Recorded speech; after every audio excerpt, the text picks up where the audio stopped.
Bonjour, une petite vidéo pour toutes les personnes qui me disent avoir mal au dos. Alors bien entendu, quand on est en pleine douleur, dans le sommet de l'inflammation, je vous recommande de vous reposer, de prendre peut-être des anti-inflammatoires pour que votre corps se repose. Et après, vous pourrez amener du mouvement, de la mobilité. À présent, je vais vous inviter à commencer par cette posture, la posture de l'enfant. N'hésitez pas à utiliser, si besoin, des coussins. Donc, soit à l'arrière, si pour vous c'est plus confortable, et aussi à l'avant. Où là, le but, ça va vraiment être de relâcher les épaules, la tête, et de relâcher le bassin, et puis le dos. Et là, vous allez utiliser votre respiration, les inspires, qui vont étirer le bas du dos, et monter la respiration jusqu'aux côtes, puis jusqu'à la région du cœur. Et à l'expire, de relâcher les épaules, relâcher les côtes, relâcher les ventres.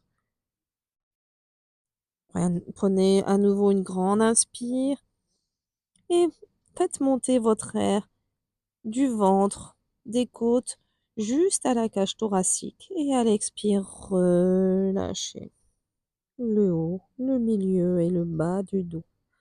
Exercice à faire autant que nécessaire, dans lequel vous pouvez aussi rajouter des variations, comme par exemple, si vous souhaitez étirer un peu plus, vous utilisez vos doigts, la pulpe de vos doigts sur le tapis pour étirer, allonger votre colonne vertébrale. Si vous avez besoin et que vous sentez en forme, vous pouvez aussi aller sur les côtés pour étirer au niveau latéral. Encore une fois, il est important d'être à l'écoute de son corps et sentir ce qui vous fait du bien. Sentir ce qui vous permet de vous étirer, tout en douceur, de retrouver un peu de mobilité. Une fois que vous aurez fait cet exercice, vous pourrez venir à quatre pattes et faire un des exercices clés du yoga qui permet vraiment de retrouver de la mobilité avec votre dos. C'est le shavash. À l'inspire, vous allez pouvoir relâcher le ventre, avoir un dos qui se cambre, pousser sur vos épaules, essayez d'ouvrir l'espace de votre cœur. Et à l'expire, de rétroverser le bassin, serrer le périnée, le ventre, pousser sur vos mains et faire un beau dos rond. Et regardez vers votre nombril. Et à l'inspire, vous recommencez en ouvrant, en relâchant le ventre, en relâchant le bas du dos. Et à l'expire, vous serrez périnée, ventre. Et vous essayez de faire un dos bien rond. Si vous ne pouvez pas faire cette variation, il est toujours possible de la faire sur vos talons en faisant, par exemple, à l'inspire, on ouvre et à l'expire, on ferme en ayant toujours le dos rond. Expire et inspire.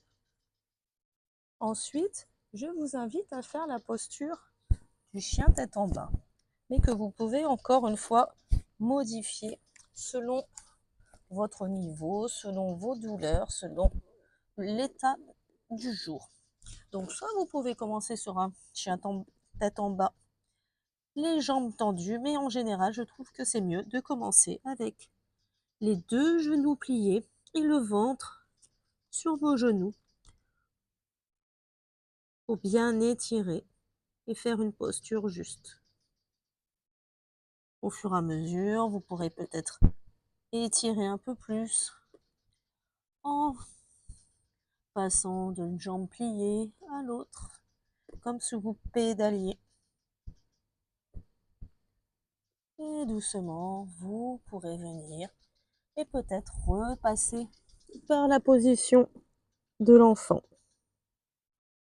pour vous soulager. Autre posture pour travailler un petit peu l'ouverture de cœur. Je vous invite à garder vos hanches au-dessus de vos genoux et à venir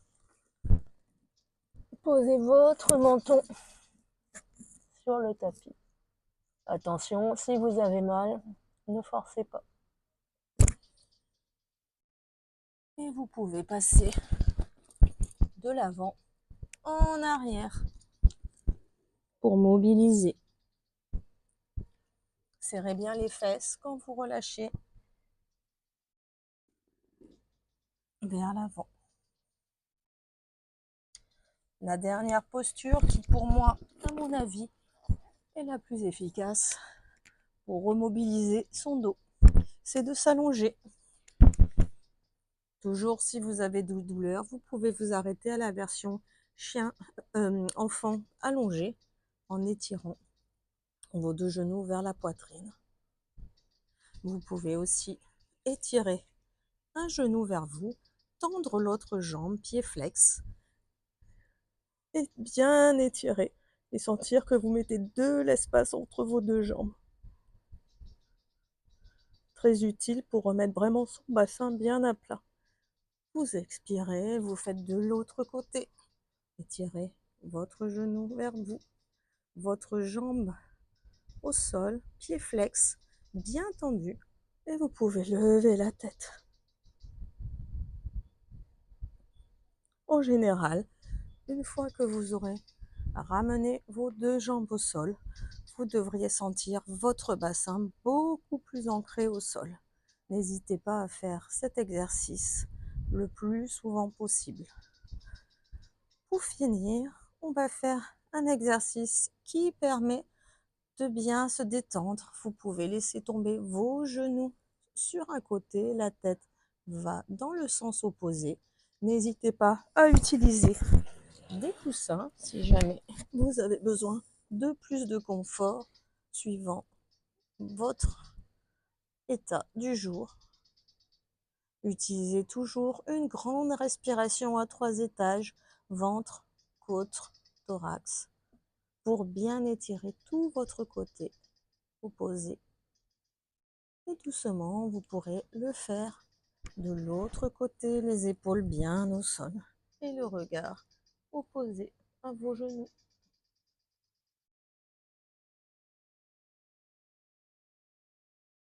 Pour terminer, pour ceux qui ont des fois des douleurs un petit peu tout le long des jambes, je vous invite à faire cette posture. Amenez votre cheville sur le genou opposé et à étirer.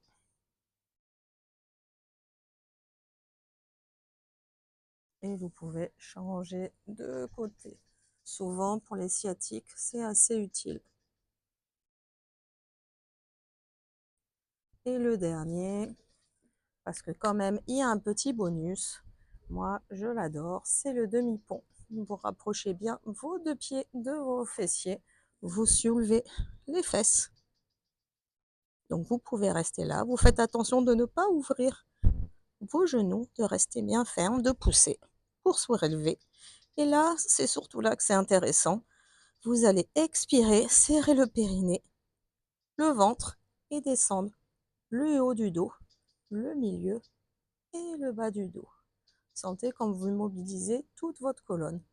On va recommencer. Vous expirez, vous relâchez. Vous inspirez, vous collez bien votre dos au sol et vous soulevez vos fessiers. Et vous expirez, vous serrez périnée, ventre. Vous ralentissez la descente pour que ce soit le haut, le milieu et le bas du dos. Vous verrez, ça fait beaucoup de bien. Voilà, la séance est finie. Vous pouvez finir, vous masser un petit peu de chaque côté. N'hésitez pas à faire ces exercices pour mobiliser votre dos. Voilà, à très bientôt.